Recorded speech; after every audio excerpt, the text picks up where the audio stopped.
dealing with a lot of challenges, and the expectations has totally changed. And today teachers are not only delivering the curriculum, the content that is given to us, beyond that, we also deal with a different generation. When I say generation, every batch is a new generation. And we are always thinking, what is that we need to do to engage them, provide them with what is necessary today, and also ensure that today the value addition is not only in terms of awarding degree. Education is today more of an experience, and what kind of experience we can provide. And when parents and students come to the university and when they discuss with us about the programs that they would like to choose, we also see the difference. The questions that we are asked, the parents have a different set of parameters to decide, the students have a different set of parameters to decide when they have to choose a university or a program. Addressing to all these needs, we need both the stakeholders and we need to address their issues. I think today our role is very, very challenging. They are not only enrolled, but we also have to look after them, mentor them, provide them with all those values. We are also responsible for their behavior, and how we groom them and groom their personality is also something that is very much expected from the parent community and also from the students. And you know why I ask this is because my mom has been a teacher for almost 15 years, and she is on her job 24/7. I still feel she is underpaid, and there is this notion that a teaching profession is just an 8 to 3 job, which is not the case. Not just for my mom, I guess hundreds and thousands of women who are teachers in this profession. But talking about artificial intelligence in education sector with NEP coming in, do you think that artificial intelligence has been fully integrated in the national education policy, how the curriculum is made not just across the country but even across the globe, making use so as to ensure that there is no misuse of AI at the same time? See, I'll answer this in two parts. The first thing is, our teachers underpaid? When I have to tell you about this is, the scenario is changing. If you need quality teachers, quality academicians, then you need to pay them well.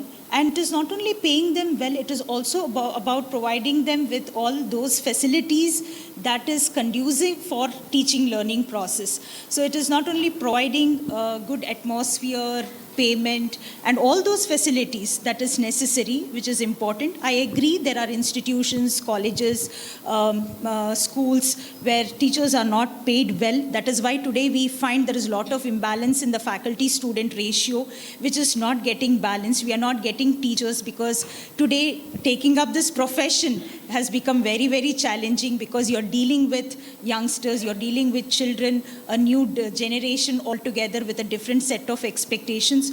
So I think educational institutions should think about it, and there is a lot of changes. And today this profession is also looked as a very good profession where it is also paid well. Coming to your second part, artificial intelligence, yes, embracing the new technology and integrating that into our curriculum is very important. And I can give you an example of our own university, Reva University, which is at Bengaluru. And we have various engineering programs, humanities, we have law, we have commerce, management studies. So we have, it is not artificial intelligence looked as, it has to be integrated with technical programs.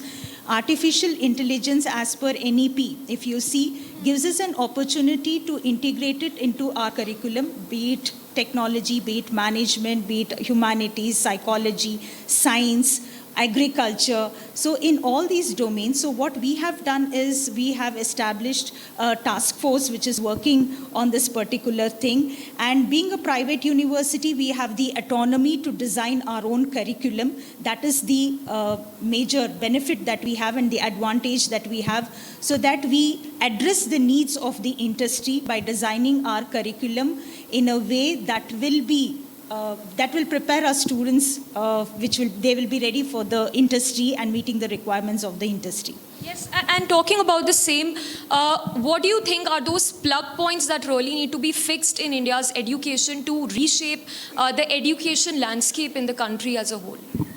See, today what is more important is, today we see a lot of changes If you see the latest reforms, it could be NEP, or it could be lot of such important initiatives that is taking place or reforms taking place. Only thing is, it is not the initiative that is important. We need facilities, we need resources, we need training, and also adoption and implementation of this will help us to achieve the required outcomes. I feel we are looking at cities where all these facilities are there.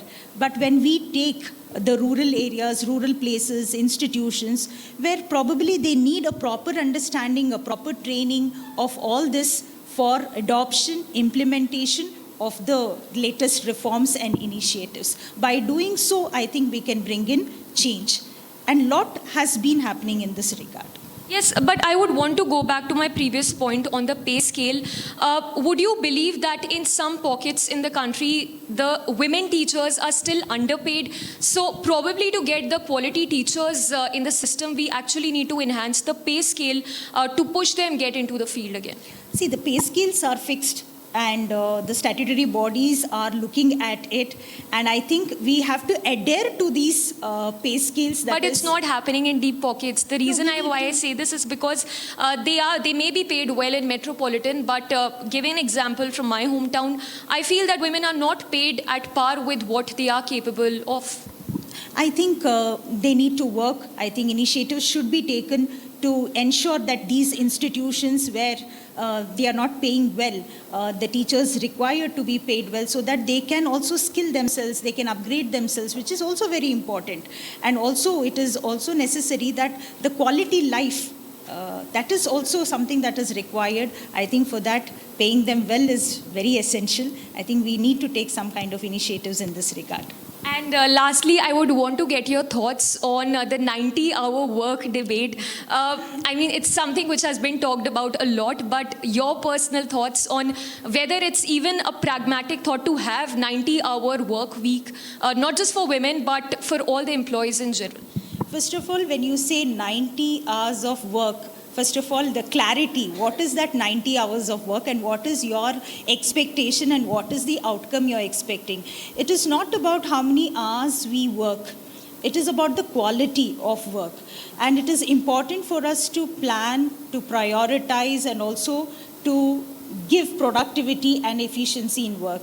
So personally, if you ask me, my individual opinion on that is no, because I feel that every individual has to give time to himself or herself.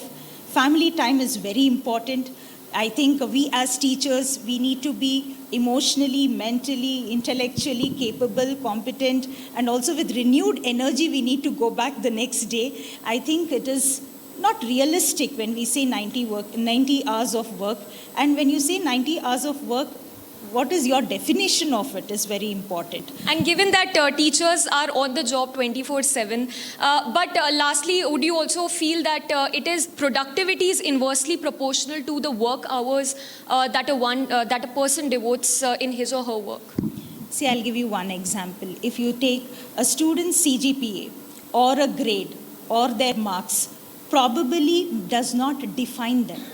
Similarly, it is not about how many hours you have worked, but how effectively and how efficiently you have worked, how you have utilized the time, and what was the outcome of it. So that becomes more important.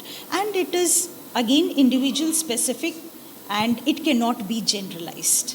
Yes. I'll wind up this session with your last words on what do you think is that message you would want to give to women who are listening to this conversation? What is it that is needed to empower women in the education sector in India? See, according to me, empowerment is more of a feeling. I feel empowered. I'm sitting with you. I'm talking to you. I think God has created us as men and women. We are different. And I want to accept that difference.